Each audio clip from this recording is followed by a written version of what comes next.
Hello everyone, आज हम कर रहे हैं माइक्रो ऑर्गेनिज्म टॉपिक, जो कि बहुत इंपॉर्टेंट है पेपर 1 के लिए भी, पेपर 2 के लिए भी। पेपर 1 में जो ईवीएस है और पेपर 2 में जो साइंस है। पेपर 1 में आपकी 1 to 5th क्लास तक जो है वो साइंस एक तरह से पूछी जाती है, और 6th के बाद जो है 6 to 8 जो है वो पेपर 2 में पूछी जाती है। लेकिन ये जो एक टॉपिक है ये कॉमन टॉपिक है तो ये 6th क्लास का, लेकिन ये अगर आप प्रीवियस ईयर्स के क्वेश्चन देखेंगे ईवीएस के जो पेपर 1 है उसमें इस टॉपिक से बहुत सारे क्वेश्चंस पूछे गए हैं। इसलिए हम इस टॉपिक को अच्छे से करेंगे, क्योंकि इस टॉपिक में जितने भी सब टॉपिक्स हैं ना, सारे सब टॉपिक में से इन्होंने क्वेश्चंस पूछे हुए हैं। मतलब एक एक टॉपिक इस पूरे चैप्टर में बहुत इंपॉर्टेंट है। ओके, तो अगर आप सिलेबस देखते हो पेपर 1 में, अगर आपको टॉपिक नहीं दिखाई देता तो गलतफहमी में नहीं रहना कि ये हमारे सिलेबस में नहीं है। आप प्रीवियस ईयर्स के क्वेश्चंस देखो तो आपको दो चीज़ें पता चलती है। एक तो कि कैसे क्वेश्चन पूछे जाते हैं और कौन से टॉपिक्स इंपॉर्टेंट हैं, चाहे वो सिलेबस में नहीं भी दिखाई दे रहे। इसलिए हम वो सारे टॉपिक कवर करेंगे जो प्रीवियस ईयर्स में पूछे गए हैं, क्योंकि वही रिपीट होकर टॉपिक्स बार बार उठाए जाते हैं, लेकिन उसके सब टॉपिक्स जो हैं वो चेंज कर देते हैं और उससे रिलेटेड क्वेश्चंस की लैंग्वेज चेंज कर देते हैं। इसलिए मटेरियल को समझना बहुत इंपॉर्टेंट है, क्योंकि जब तक आप मटेरियल नहीं करोगे तब तक क्वेश्चन सॉल्व भी नहीं होंगे। लेकिन प्रीवियस ईयर्स के क्वेश्चन एक बार देखने बहुत ज़रूरी है, ताकि आपको टॉपिक्स वगैरह सब समझ में आ जाए कि कौन सा टॉपिक हमें बहुत अच्छी पकड़ बनानी है, क्योंकि ये तो हर साल पूछा जा रहा है। तो ऐसे ही ये माइक्रो ऑर्गेनिज्म टॉपिक है, तो इसको हम स्टार्ट करते हैं। सबसे पहले माइक्रो ऑर्गेनिज्म है क्या, इसके टाइप्स देखेंगे, इससे रिलेटेड जो डिजीज़ है उसमें से डिजीज़ में से बहुत सारे क्वेश्चन सीटेट में पूछे गए हैं, और बहुत सारे क्वेश्चन और भी टेट्स के अंदर केवीएस एनवीएस में तो पूछे ही जाते हैं। तो माइक्रो ऑर्गेनिज्म क्या है? एक टाइनी लिविंग ऑर्गेनिज्म है that can only be seen with the microscope. Okay, बहुत छोटे होते हैं और इनको आप इन आंखों से नहीं देख सकते। ये आगे 5 टाइप्स के हैं: बैक्टीरिया, फंगी, प्रोटोजोआ, एल्गी और वायरस। ठीक है, अगर इनको हिंदी में कवक और शिवाल कहेंगे एल्गी को, बाकी तो सेम ही है प्रोनाउंसिएशन। और अगर हमें इसे याद रखना है लाइन के अंदर, तो एक निमोनिक है BFPAV। ठीक है, BF पाव, इसको आप जो है इस निमोनिक को आप याद रख सकते हैं। ओके, जिससे आपको एक लाइन के अंदर ये याद रहेंगे, क्योंकि कई बार दिमाग से स्किप हो जाता है ना, तो निमोनिक्स के वे में याद रखना ज़्यादा इजी हो जाता है। अगर कैरेक्टरिस्टिक्स की बात करें तो वेरी स्मॉल इन साइज है। मिलते कहाँ हैं यहाँ पे? ये आपको एयर के अंदर, वाटर के अंदर, सॉइल के अंदर, प्लांट्स, एनिमल्स के बॉडी के अंदर भी मिलेंगे। और बहुत सारे जो ये ऑर्गेनिजम्स हैं वो बहुत यूज़फुल होते हैं। बहुत सारे बैक्टीरिया है ना, फंगी एंड प्रोटोजोआ, लेकिन बहुत सारे ऐसे भी हैं जो कि अगेंस्ट होते हैं हमारे, मतलब हार्मफुल होते हैं, कोई ना कोई डिजीज़ लेकर आते हैं। ओके, तो जैसे कि फूड के अंदर बहुत सारे बैक्टीरियाज यूज़ होते हैं प्रोडक्शन के अंदर, है ना, लाइक कि डोसा है हमारे पास, कर्ड है, पिकल है, इसके अंदर योगर्ट है, उसमें हमें गुड बैक्टीरियाज चाहिए होते हैं जो कि हमारे खाने में वर्क करते हैं। लेकिन कुछ ऐसे भी हैं जो हमें डिजीज़ कर देते हैं। ठीक है, तो उसके बारे में हम आगे पढ़ेंगे। नेक्स्ट है हमारे पास इसके टाइप के अंदर सबसे पहला टाइप बैक्टीरिया। बैक्टीरिया जो होते हैं वो सिंगल कॉल्ड माइक्रो ऑर्गेनिजम्स होते हैं। ओके, मतलब इसके अंदर सिंगल सेल होता है, और मतलब मल्टी सेल्स नहीं होते हैं, एक ही सेल होता है। They have a cell wall but no true nucleus. Okay, और ये हमें कहाँ मिलते हैं? Water, air, food, living organism में मिलते हैं, और दे produce quickly by the binary fusion. इनकी शेप्स कुछ इस तरह से होती हैं, और इनके कुछ जो फेमस एग्जांपल्स हैं, ठीक है, तो वो ये तीनों हैं। ये जो है कई बार जो है आपको उसमें भी ऑप्शंस में भी मिलेंगे, और इनमें से बहुत सारे जो हैं वो खाना बनाने के काम आते हैं, और बहुत सारे जो हैं मेडिसिन के लिए भी यूज़फुल होते हैं। और इसका एक बहुत यूज़फुल पॉइंट जो कि पेपर 2 में बहुत बार पूछा गया है और पेपर 1 में भी पूछा जा सकता है, वो है कि some fix nitrogen in the soil and increase its fertility. ये क्या करते हैं जो बैक्टीरिया होते हैं, जैसे कि हमने कहा कि खाने में काम आते हैं, मेडिसिन बनाने के काम आते हैं, और इसका एक बहुत यूज़फुल पॉइंट है कि जो मिट्टी की फर्टिलिटी है उसको ये इंक्रीज़ कर देते हैं, क्योंकि मिट्टी में जो नाइट्रोजन होती है उसको ये फिक्स कर देते हैं, क्योंकि उसका लॉस होता रहता है ना, जैसे जैसे हम यूज़ करते हैं, बार बार प्लांट्स उगाते हैं, या तूफान आता है या फिर सुनामी आती है, तो फर्टिलिटी कम हो जाती है ना। तो लेकिन ये क्या करते हैं, जो बैक्टीरिया होते हैं, गुड बैक्टीरिया, वो उसकी नाइट्रोजन को मेंटेन करते हैं, फिक्स कर देते हैं, जिससे फर्टिलिटी इंक्रीज़ हो जाती है। तो ये एक बहुत टॉपिक इंपॉर्टेंट है कि कौन हेल्प करता है नाइट्रोजन को फिक्स करने के लिए। फंगी करती है, बैक्टीरिया करता है, वायरस करता है। ठीक है, तो हमें याद रखना है बैक्टीरियाज जो है वो करते हैं। नेक्स्ट है हमारे पास फंगी। फंगी जो है एक यूनिसेलुलर है, यीस्ट है, मल्टी सेलुलर है, मतलब इसमें बहुत सारे सेल्स हैं, क्लोरोफिल नहीं होता इसमें, और mostly found in warm on the most place. ठीक है, जब कहते हैं ना कोई चीज़ बहुत, जैसे ब्रेड को आप बहुत गर्मी में रख दो तो थोड़े दिन बाद देखोगे उस पर फंगी लग जाती है। ऐसे बहुत बार खाना भी जो है या फ्रूट्स हैं बहुत गर्मी में रखे जाएं तो उसमें फंगी लग जाती है, तो दे प्रोड्यूस स्पोर्स, ठीक है। तो इसमें छोटे छोटे छेद हो जाते हैं और ये कुछ इसके एग्जांपल्स हैं। यूज़फुल होते हैं ये हमारे पास बेकिंग ब्रेड का केक्स के अंदर, okay. Useful making alcohols vinegar. Fungi produce antibiotic like the penicillin. This is the most important point, क्योंकि 2-3 बार प्रीवियस ईयर्स में अलग अलग टेट्स में और सी टेट में भी इवन पूछा गया है कि पेंसिलिन जो है किस चीज़ के लिए काम आती है या एंटीबायोटिक के लिए इनमें से कौन सा जो फंगी है या बैक्टीरिया है काम आता है, तो वो है पेंसिलिन, ओके। इसके बारे में डिटेल में आगे हम पढ़ेंगे। Used in the cheese and soya sauce production also. इसके अलावा ये डैमेज भी करते हैं, हमारे फूड को ख़राब कर देते हैं, जिससे एलर्जी हो सकती है। नेक्स्ट इसके टाइप्स देखते हैं हम। नेक्स्ट है हमारे पास protozoa. Protozoa are single celled animal like organism होते हैं, ठीक है। ये भी बहुत इंपॉर्टेंट है, इसमें भी में से भी बहुत सारे क्वेश्चंस पूछे गए हैं, जैसे अमीबा है, पैरामीशियम है, और ये जो है वाटर में ज़्यादा मिलते हैं, मोस्ट सॉइल के अंदर, इनसाइड लिविंग ऑर्गेनिज्म, और बहुत जो है इसमें हार्मलेस भी होते हैं, जैसे कि मलेरिया फैलाने के लिए जो है ये क्वेश्चन जो है प्रीवियस ईयर्स में आया हुआ है। या फिर हम बात करें डिसेंट्री की बात करें तो ये जो रोग हैं हो जाते हैं, तो ये आपको याद रखने, ये जो मलेरिया है वो बैक्टीरिया या वायरस से नहीं होता, वो किससे होता है, प्रोटोजोआ से होता है। ये आप ज़रूर ध्यान में रखिए, क्योंकि मलेरिया से रिलेटेड पूछा जाता है बहुत बार क्वेश्चन कि सबसे पहले तो जो पर्टिकुलर इसका एजेंट होता है उसका नाम भी पूछा जाता है, जो हम आके डिटेल में टेबल के अंदर करेंगे, सारे जो हमारे पास प्रोटोजोआ बैक्टीरिया हैं क्या क्या उनसे डिजीज़ होती है। तो ये थोड़ा ध्यान रखने की चीज़ें हैं, क्योंकि कई बार हम सोचते हैं कि बैक्टीरिया वायरस से ही सारी जो है हमें बीमारियाँ होती हैं। फिर है हमारे पास एलगी, शैवाल। ये जो है प्लांट बेस्ड माइक्रो ऑर्गेनिज्म होते हैं, इनमें क्लोरोफिल होता है, ठीक है। तो ये हमारे पास कुछ एग्जांपल्स हैं, आप देख सकते हैं। कैल्मिडोमोनास है, साइरोकायरा है, या फिर हमारे पास डायटोमिक है। ये कहाँ पाए जाते हैं, found in water, moist place और रॉक्स के अंदर, और ये यूज़फुल होते हैं फूड के अंदर, फर्टिलाइजेशन, मेडिसिन के अंदर, और हमारे इको बायोलॉजिकल सिस्टम को बैलेंस करने में भी काम आते हैं। फिर है virus. Virus are the extremely small micro organism है that can be produce inside the living cell, okay. जैसे कोरोना वायरस है, ओके। हम जानते हैं कि सेल के अंदर लीव करते हैं जाके, ओके। और या फिर जैसे हमारे पास इन्फ्लुएंजा वायरस है, या फिर हमारे पास बैक्टीरियोफेज है, तो ये सारे जो हैं इनसाइड द सेल मिलते हैं, और ये हमें plant, animal, human being, bacteria किसी भी सेल्स के अंदर मिल सकते हैं। इंपॉर्टेंट इसके क्या है कि ये डिजीज़ फैलाते हैं, और cold flu, measles, polio, chicken pox, dengue, AIDS, ठीक है, हेपेटाइटिस, ये सारे जो है हमारे पास, ये एक बार दोबारा से देख लो, सारी डिजीज़ ये किससे होती हैं, वायरस से होती हैं, बैक्टीरिया से नहीं होती है, ठीक है। बैक्टीरिया से अलग होती हैं, प्रोटोजोआ से अलग होती हैं, और हमारे पास वायरस से अलग होती है, क्योंकि इन तीनों को कई बार मिक्स कर देते हैं, बोल देते हैं बैक्टीरिया से होती है, वायरस से होती है, लेकिन पर्टिकुलर कौन सी किससे हो रही है ये हमें याद रखना है। नेक्स्ट टेबल में हम और अच्छे से समझेंगे।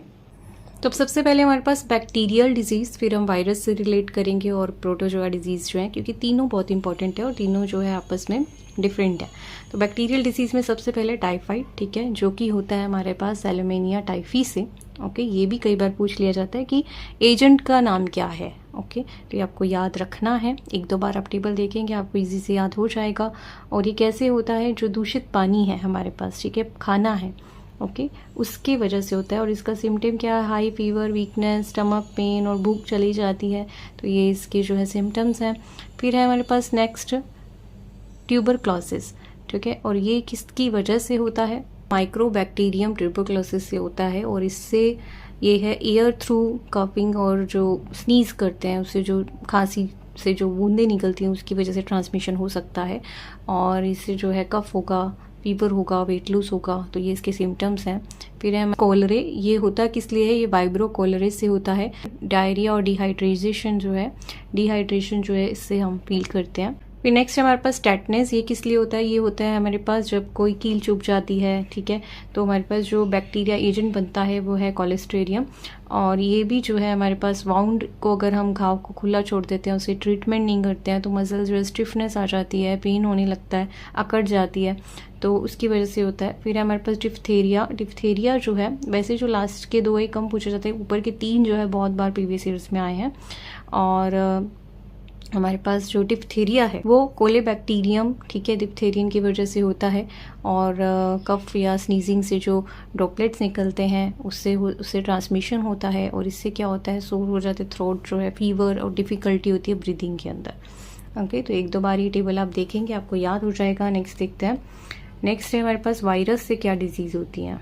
तो सबसे पहले हमारे पास इन्फ्लुएंजा वायरस जो होता है वो भी, इसका फैलने का तरीका क्या है, एयर और कफ की वजह से। सिम्टम्स क्या मिलेंगे, फीवर होगा, ठीक, गले के अंदर जो है सो होगा, मतलब दर्द होगा, बॉडी एक्ने और हेडेक जो है वो फील होगा। फिर है कॉमन कोल्ड, ये होता है हमारे पास रीनो वायरस से, और इसमें जो है ये भी छींकने से जो है फैलता है। इससे जो रनी नोज, स्नीजिंग, ये आपको जो है माइल्ड फीवर भी हो सकता है। मीजल्स मतलब खसरा, मीजल्स वायरस से होता है ये, सेम इसका भी सारे जो सिम्टम्स और ट्रांसमिशन का भी वही है। चिकन पॉक्स जो है ये हमारे पास होता है वारेसिला जोस्टर वायरस से, ठीक है, वारेसिला जोस्टर वायरस से होता है, ये आप याद रखेंगे, पूछा जा सकता है। डायरेक्ट कॉन्टैक्ट से भी हो सकता है और एयरबॉर्न ड्रॉपलेट से भी हो सकता है। इससे भी क्या है, फीवर, इचिंग जो है स्किन पे बहुत रहती है। फिर डेंगू है, ये डेंगू वायरस से होता है, ठीक है। बाइट जो है, इसमें मेन एजेंट को अगर हम देखें तो ये जो एजेंट मच्छर होता है, ठीक है, मॉस्किटो होता है, उसकी वजह से होता है। हाई फीवर, सीवियर हेडेक, ठीक है, रैशेज, पेन, ये सब इसमें डेंगू में मिलता है।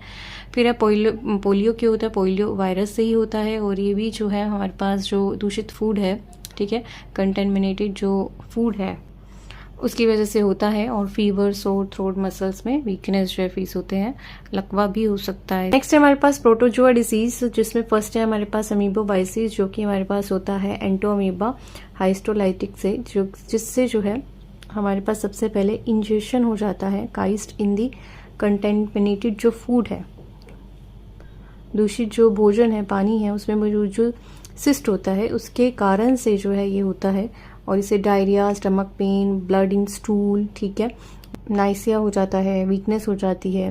फिर नेक्स्ट है हमारे पास मलेरिया, जो कि हमारे पास इसमें एक्टिव एजेंट जो होता है वो होता है प्लाज्मोडियम। ये बहुत बार प्रीवियस ईयर्स में आया है प्लाज्मोडियम से रिलेटेड। और ये किस वजह से होता है, ये हमारे पास जो एनाफेलिस मॉस्किटो होती है, फीमेल जो मच्छर होता है ना, उसकी वजह से जो है हमारे पास मलेरिया होता है, ये आप याद रखेंगे, ये भी बहुत इंपॉर्टेंट पार्ट है। हाई फीवर होता है, शिवरिंग होने लगती है, स्वेटिंग, हेडेक, वीकनेस, एक्ने जो है ये फील कर सकते हैं। फिर है हमारे पास जाया ड्राइसिस, ये जो होता है हमारे गियर्डिया लैमिनिया के कारण, इसमें भी काइस्ट जो है फूड के अंदर उसके कारण होता है, सिम्टम्स वही हैं। फिर है हमारे पास लेशमैनियासिस, जो कि हमारे पास लेशमैनिया से ही होता है, ये इसका एक्टिव एजेंट है। और ये बाइट ऑफ इंसेक्ट, फीमेल जो सेंट फ्लाई है उसकी वजह से होता है, ये आप याद रखेंगे, सेंट फ्लाई की वजह से जो है ये होता है। बस ट्राइकोमोनासिस, ये भी जो है ट्राइकोमोनास एक जो एजेंट है उसकी वजह से होता है। और ये सेक्स कॉन्टैक्ट होता है उसकी वजह से होता है, जिसमें जो है इचिंग हो सकती है, इरिटेशन हो सकती है, वैजिनल डिस्चार्ज हो सकता है। तो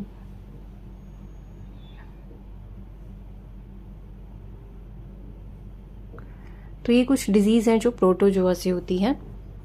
फिर कुछ हमारे पास प्लांट डिजीज हैं, जिसमें सबसे पहले है बैक्टीरियल ब्लाइट, जो कि ज़ैंथोमोनास से होता है, एजेंट से, ठीक है। ये इससे राइस के अंदर आपको ये ज़्यादा देखने को मिलेगा। इन्फेक्टेड सीड, वाटर, वाइंड और एग्रीकल्चर जो टूल्स है उसकी वजह से हो सकता है। और सिम्टम्स क्या होते हैं, जो इसकी लीव्स हैं वो येलो हो जाते हैं, और वाटरी जो लेजन है ऑन लीव्स वो आ जाता है और ड्राई हो जाते हैं, ठीक है, टिप से। फिर है रस्ट, जंग लग जाता है, गेहूं को ये रोग होता है, तो पेंचिनिया ग्रामीन्स जिसे कहेंगे, और बीट के अंदर ये लगता है। तो ये हमारे पास जो है इन्फेक्टेड जितने भी हवा से, जीवाणुओं से, ठीक है, इन्फेक्टेड प्लांट जो भी हमारे पास डायबिटीज हैं, अवशेषण होते हैं संक्रामक, उससे होता है। और इससे जो है ऑरेंज ब्राउन पाउडरी जो है वो एक स्ट्रक्चर सा आ जाता है लीव्स के ऊपर, और येलोइंग और ड्राइंग लीव्स हो जाती हैं। फिर है हमारे पास अर्ली ब्लाइट, ये जो होता है हमारे पास एल्टरनीनिया सोलानी की वजह से होता है, और ये जो है कवक जो है ये आलू और टमाटर के ऊपर आपको मिलेगा, और इसमें भी जो है वही सारी सिम्टम्स जो है देखने को मिलते हैं। फिर है हमारे पास मोज़ेक डिसीज़, जो मोज़ेक डिसीज़ है ये होती है हमारे पास ओकरा मोज़ेक वायरस से, और ओकरा अदर जैसे भिंडी है, वेजिटेबल्स हैं, उनके ऊपर ही आपको मिलता है। और फिर इसके सिम्टम्स भी वही हैं, थोड़े जो इनका कलर चेंज हो जाता है, पैचेस से आ जाते हैं।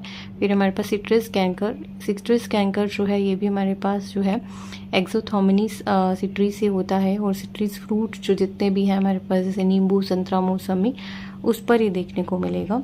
और इसके जो सिम्टम्स हैं वो वही हमारे पास जो है प्री मैच्योर लीव्स, ठीक है, फ्रूट जो है पहले ही ड्रॉप आउट हो जाएंगे, पकेगा नहीं अच्छे से फल, तो ये सारे उसके सिम्टम्स होते हैं। नेक्स्ट है हमारे पास पॉस्चराइजेशन में क्या होता है, process of heating a liquid to a specific temperature for a fix time और देन कूलिंग इट क्विकली, ठीक है। जैसे कि रॉ मिल्क होता है, उसको 72 डिग्री सेल्सियस पर हीट किया जाता है, फिर उसको क्विकली कूल कर दिया जाता है, जिससे उसके जो हानिकारक बैक्टीरिया हैं वो सारे जो है माइक्रो ऑर्गेनिजम्स हैं वो मर जाते हैं, उसकी शेल्फ लाइफ बढ़ जाती है।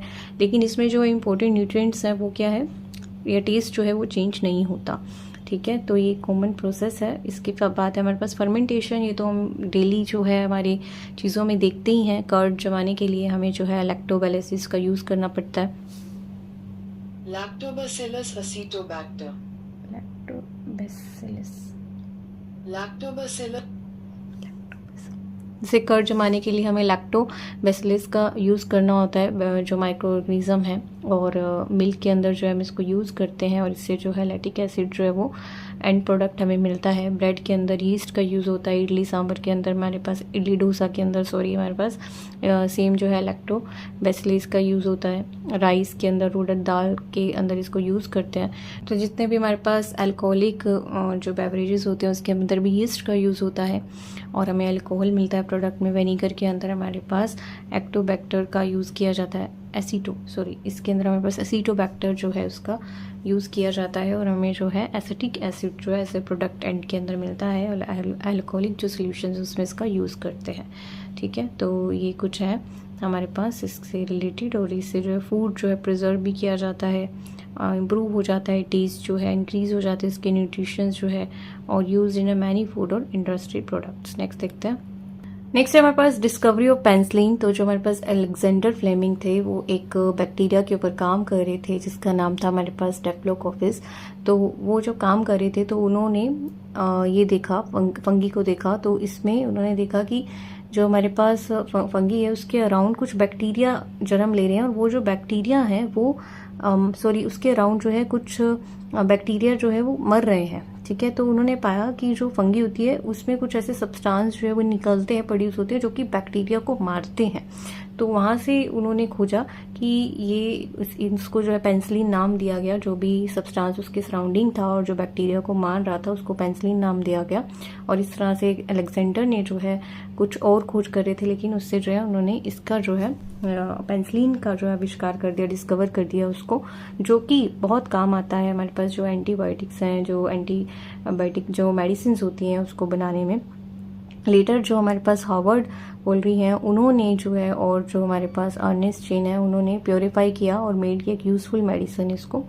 और फिर जो हमारे पास एंटीबायोटिक मेडिसिन है वो काम कैसे करती हैं, वो क्या है, रोक देती हैं ग्रोथ को, जो वायरस है उसके बैक्टीरिया जो है उसको रोक देती हैं, ठीक है। वायरस नहीं है यहाँ पे, बैक्टीरिया जो है उसको रोक देंगी, उसके डीएनए को ब्रेक कर देंगी या उसके मेम्ब्रेन को डैमेज कर देंगी, तो उससे जो है उसकी वो रुक जाता है, ठीक है। तो अगेंस्ट बैक्टीरिया के काम करती है, ना कि वायरस के काम करती है, ध्यान रखेंगे। ऊपर थोड़ा मिसप्रिंट है, नीचे की पॉइंट्स में अगर आप देखेंगे तो ये बैक्टीरिया के अगेंस्ट काम करती है। रॉन्ग यूज ऑफ और इनकम्प्लीट करेंगे तो फिर वो एक रेजिस्टेंस क्रिएट करेगा, वो उसको जो है कंप्लीट जो है वो जो बैक्टीरिया है वो मरेंगे नहीं, इसलिए कोर्स को कंप्लीट करना बहुत ज़रूरी होता है। तो इसी के साथ ये हमारा मटेरियल जो है कंप्लीट होता है। कुछ क्वेश्चंस देख लेते हैं इससे रिलेटेड। सो फर्स्ट क्वेश्चन है हमारे पास, मलेरिया इज कॉज्ड बाय। तो अभी हमने पढ़ा ही है, मलेरिया जो है जैसे मैंने कहा कि बैक्टीरिया वायरस से नहीं, किससे होता है, प्रोटोजोआ से होता है। ऑप्शन नंबर सी इसका राइट आंसर होगा। फिर नेक्स्ट है हमारे पास, the process of converting sugar into alcohol is called. जो प्रोसेस है कन्वर्ट करने का चीनी को अल्कोहल के अंदर, उसको क्या कहेंगे। इसका आंसर है हमारे पास फर्मेंटेशन। नेक्स्ट है हमारे पास, एंटीबायोटिक आर इफेक्टिव अगेंस्ट। तो हमने अभी पढ़ा है जो एंटीबायोटिक्स होती हैं वो हमेशा बैक्टीरिया के अगेंस्ट ही काम करती है। तो इनमें से बैक्टीरिया कौन सा है, इन्फ्लुएंजा है या फिर डेंगू है या फिर हेपेटाइटिस है या कॉलेरा है। तो हमें पता है कि इसमें बैक्टीरिया कौन सा है, अगर आपको टेबल अच्छे से याद नहीं हुई है तो आप 2-3 बार उसको अच्छे से देखेंगे तो याद हो जाएगा बैक्टीरिया क्या है, वायरस क्या है, प्रोटोजोआ क्या है। तो यहाँ पे हमारे पास कॉलेरा जो हैजा है वो क्या है, बैक्टीरिया है। तो आंसर क्या होगा, option number C. Milk is converted into curd by, ठीक है, लैक्टोबैसिलस के द्वारा जो है कन्वर्ट किया जाता है। फिर है वायरस रिप्रोड्यूस ओनली, जो वायरस हैं वो कहाँ पर जो है पैदा होते हैं, पानी के अंदर, मिट्टी के अंदर, हवा के अंदर, या फिर इनसाइड लिविंग सेल्स के अंदर। तो हमने अभी पढ़ा है जो वायरस है वो इनसाइड लिविंग होस्ट सेल के अंदर ही जो है पाए जाते हैं, जैसे कि कोरोना वायरस हो गया। फिर है हमारे पास जो पेस्चराइजेशन जो है मेनली यूज्ड इन, ओके, इसका आंसर आपने गेस कर ही लिया होगा, ऑप्शन नंबर ए। मिल्क को ही संरक्षण करने के लिए यूज किया जाता है। हु डिस्कवर्ड पेनिसिलिन, ये भी हमने रिसेंट करा है तो इस पे भी टाइम ज़्यादा स्पेंड नहीं करेंगे। ऑप्शन सी जो है इसका राइट आंसर होगा। Which micro organism is used in bread making, bread making के लिए कौन सा यूज होता है, बहुत इजी है, यीस्ट का यूज होता है। डिजीज कोज्ड बाय वायरस, कौन सी डिजीज इसमें से वायरस के कारण होती है, ठीक है, टाइफाइड, पोलियो, या फिर ट्यूबरकुलोसिस, या फिर हमारे पास कॉलरा। तो हमने पढ़ाई कि पोलियो जो है वो पोलियो वायरस से जो है होता है, ठीक है। फिर हमारे पास disease causing micro organism is called, जो भी डिजीज कोजिंग माइक्रो ऑर्गेनिजम्स होते हैं उनको हम क्या बोलते हैं, ठीक है, इसको हम पाइथोगन्स बोलते हैं। ऑप्शन सी जो है इसका राइट आंसर है, याद रखेंगे इसको हम पाइथोगन्स बोलते हैं। ये आया हुआ है प्रीवियस ईयर्स में बहुत सारे टेस्ट के अंदर। तो ऐसे ही हमारे पास और भी यहाँ पे क्वेश्चंस हैं जिसकी PDF आपको डिस्क्रिप्शन बॉक्स में मिल जाएगी विद द आंसर्स, ठीक है। तो ये जो है आप प्रैक्टिस कर सकते हैं। सो इस सेशन के अंदर इतना ही। Thank you so much for watching. अगर इस सेशन आपको इम्पोर्टेंट लगा हो तो लाइक, शेयर एंड सब्सक्राइब करेंगे और दूसरों के साथ जितना हो सके शेयर करें। और ये इसका लिंक जो है आपको डिस्क्रिप्शन में मिल जाएगा। Thank you.